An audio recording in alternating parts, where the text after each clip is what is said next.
Okay, so now I'm back and the bread looks like it has risen. I actually made 3 batches of dough because we have family with us and we might as well have enough to, have everybody have enough pizza and leftovers. This is awesome.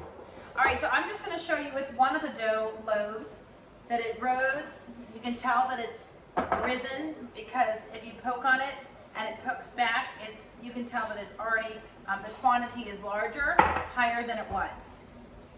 Okay, now the next thing, you're making your sauce. So the sauce is just, you can use spaghetti sauce or pizza sauce. I feel like I have to hover over. You could do pizza sauce or spaghetti sauce, but what I'm gonna do is show you guys, like the recipe says, on how to make your own pizza sauce.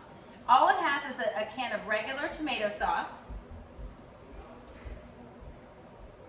This one is just a 8-ounce can, so I just used that. That was perfect. And then garlic powder, Italian seasoning, and oregano. So the recipe, follow the recipe, and I am not going to measure it precisely because it really doesn't matter. It says a half a teaspoon of garlic. You can also see that I use generic, and that is perfectly fine. I think some of these spices are $1. I don't see any reason to spend more money than I need to on things like that. Make sure you do snap the top back on because if you don't, you'll have problems later. And then a half a teaspoon. And I am measuring right over the sauce because again, when you're cooking, it really doesn't matter. Sometimes I'll sprinkle an extra Italian seasoning on top. And then 1/4 a teaspoon oregano. Now, if you have fresh, you're welcome to use fresh as well. All right, so now all I do is stir it.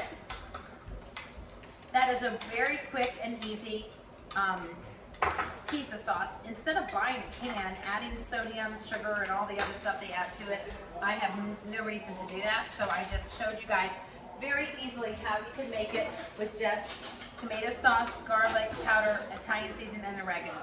Okay, so we're gonna set that aside. Following our recipe, I did give you directions to go ahead and keep it in the fridge if you need to for 2 hours. Now what we're gonna do is just deflate it. So the recipe on day 2, this is the day 2 recipe. If you're making this school, we would have taken 2 days, but here we're not doing that because everyone's hungry and wants to eat dinner.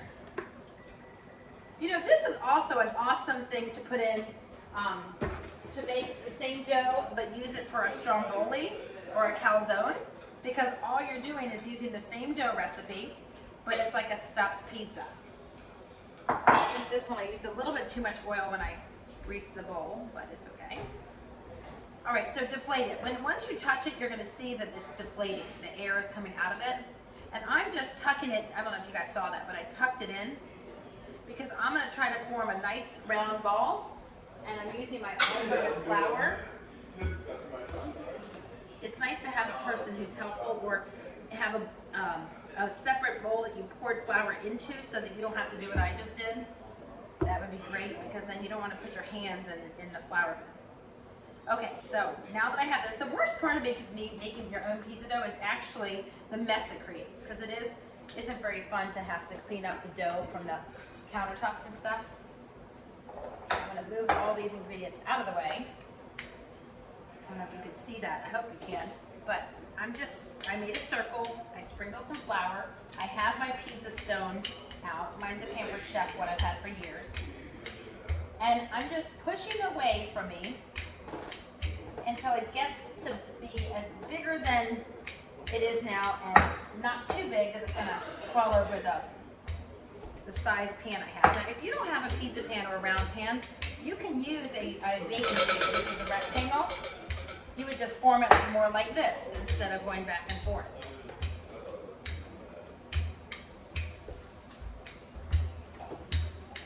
It's dinner time in that main household, so you can see that my daughter's making a good dessert as well. All right, I think we're good there. So this is a little trick that can also work for pie crust. And you would roll it out and you would fold over the dough, over the rolling pin.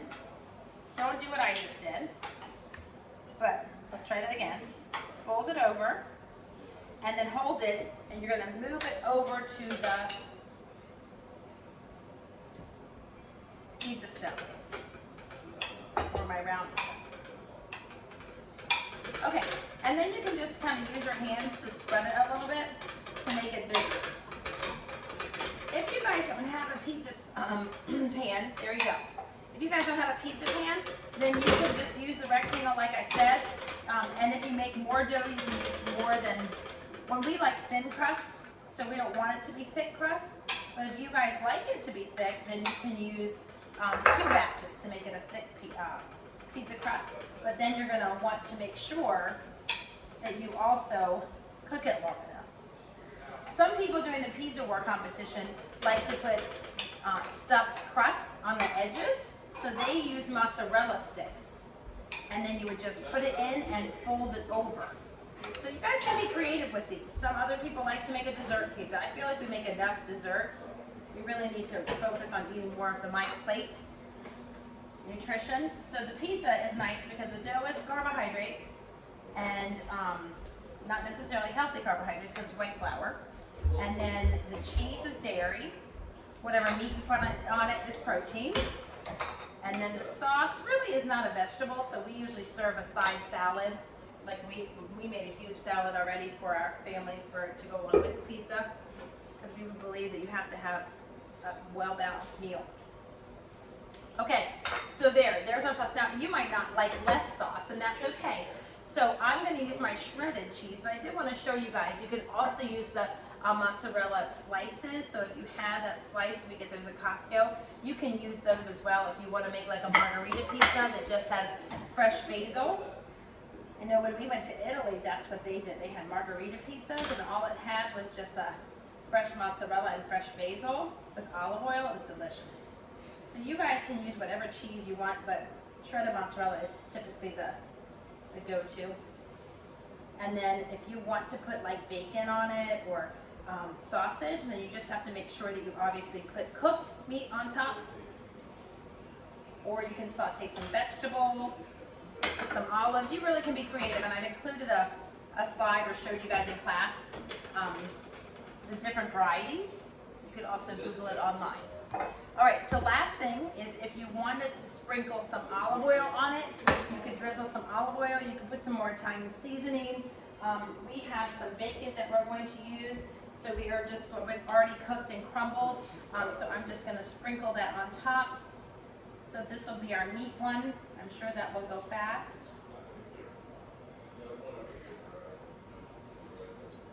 The boys said they like the meat one. Now when we were growing up, my mom would do this with us, and we would have, that's not 20 seconds, I just wanted to get the grease off, but my mom would do personal pan pizzas and put them in little pizza pans, like the foil pans that come from like a pie that you would use. Those are the ones that we would keep, and we would do personal pan pizzas.